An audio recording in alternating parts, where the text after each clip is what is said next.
All right, so today this one's going to be for the storytellers and kind of talking about how to take your big idea, your cool setting that Words of Power seems like a good fit, but there's just a couple of things that are not quite right. Change the mechanics while still respecting the system underneath it to make a fun setting for exactly what you want. So in this case, we're going to be imagining that we're not really into sweaty dudes in heavy armor fighting dragons. Instead, we want martial arts and sorcery. So elemental magic coming out of our martial arts appendages, and that we want to focus on that instead of armor. So how would we make that change within the system and leverage it instead of fighting against it? So the core things that we're going to change for what I'm calling the Master of Elements is that armor is going to be replaced by stances. And that's mostly just a word difference, but it matters to the theming, right? It's important. So we're going to do inherent words are tied to stances, just like they would be with armor. But these stances are going to grant you the elemental word so you can cast the magic. Wearing armor overrides the stance's armor. So we're still going to have armor. If you want to wear heavy armor and do martial arts, we're going to go through that armor first. And I think that's important. Because even in settings that are based totally on sorcerers, there still need to be martial characters because some people hate mages. Factions determine which available stances, so we're going to section off the world into kind of these elemental groups, and that's going to determine where you're from, what you can do. You begin with 2 stances, you can choose more at the level up. It's important to factor your setting into your progression, because progression is kind of what drives people forward.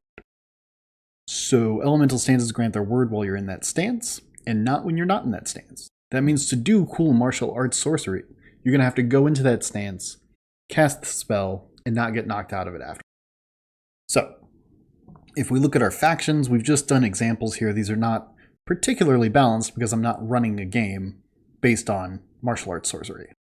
But if I were, on the left is the stance name, and then on the right is the words, and then further, either examples of how it's used or a passive benefit. So for air, we're going to focus on evading, and that'll give you the word jump, but it won't give you any armor. It's going to give you 0. Because it's supposed to be light and airy, right? But you're going to be able to move through enemy units, and that can be really useful for that kind of character. Deflect is really good. If you use deflect to enhance your defend action, then you won't take any damage on the defense. This themes a character in a way that makes them very martial artsy. It leverages this kind of going fast and avoiding damage style. If we go to the water, we're looking at delay, so they're waiting for their moment to strike. That is a certain kind of playstyle, and I think it goes well with the water. So I'll let you read them all, but we're just going to hit a couple of highlights here. So refined for earth is going to give you 4 armor, and the grounded tag, not the word grounded. And it's going to make it so that you cannot be forced to move. And so what you're thinking about in your mind is your setting and like what kinds of characters you want your players to play. And then you are providing them with avenues to get there. Different pieces to mix and match. So then we have Elite Fire, which is going to give you the power word that you can use to do extra damage on an attack, but also the lightning word, which is different than all the other elements.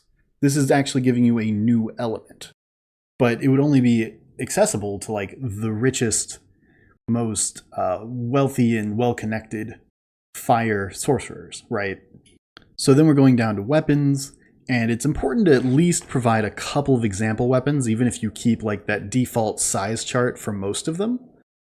You want to get your players thinking about your setting and the kinds of weapons that exist there that are used. So I've just put in, a glider staff and a boomerang that can taunt. My longsword, you'll see, does more damage than a normal one-handed weapon, and that's because it doesn't have a tag or a benefit of any kind. It's just going to hit harder. You're going to be more of a martial character with that. Importantly, with all of these, what you're going to do is use your inherent word. Like, let's say you take the earth stance, you're going to get that earth word. And then when you draw a word like door or barrier or decoy, you're going to combine earth with it to be this really cool earth sorcerer in a stance that you've chosen to go into to cast spells. Again, I'm not running this campaign, but if you were, you would have better ideas. So then we're going to look at armor, which again overwrites the armor of the stances. So you should not spend a ton of time here for this campaign, but it should be available to people that want to armor up specifically. There should be downsides to armor mostly, or at least not crazy upsides so that everyone's all armored up, because you want the martial arts, right? Little things like this really bring the setting together, I think, and listing them in a chart like this gets your player thinking in the mindset that you want them thinking in. And it's important before you ever start your campaign. Get your players in the right mindset. So then it's also important for you before you start the game to come up with some like enemies that you can slot into things, like I do with my goblins. For this setting, you would want to have, the example we have here is a Firetown soldier. He's of the faction Fire. He's got the tags Trained, Evil, Spooky. His words are Fire, Blast, and Kick. And then he's got a couple of styles. He's using the things from this chart so that your players have a predictable model of the world. It is imperative, not imperative, but it's pretty important that you use the stuff from this chart for your enemies in the game so that the world feels cohesive and whole. Alright, so it's just like an example of how you would take a setting in your mind that seems super rad, take the rules of Words of Power, and leverage them to make it play really smoothly and fun, rather than fighting against it and using the wrong system for the wrong thing. Words of Power is really good for a lot of settings, but you just have to move those parts around before you ever play. And it's why we encourage in the rulebook so much that you do not use the reference charts, that you make your own charts before you start your campaign. Speaking of starting your own campaign, I'm going to be working on a couple more videos for storytellers getting their campaigns off the ground. If there's something specific that you need to know, or you need advice on, or starting a campaign, let me know so I can include it in that video. All right, have a great day.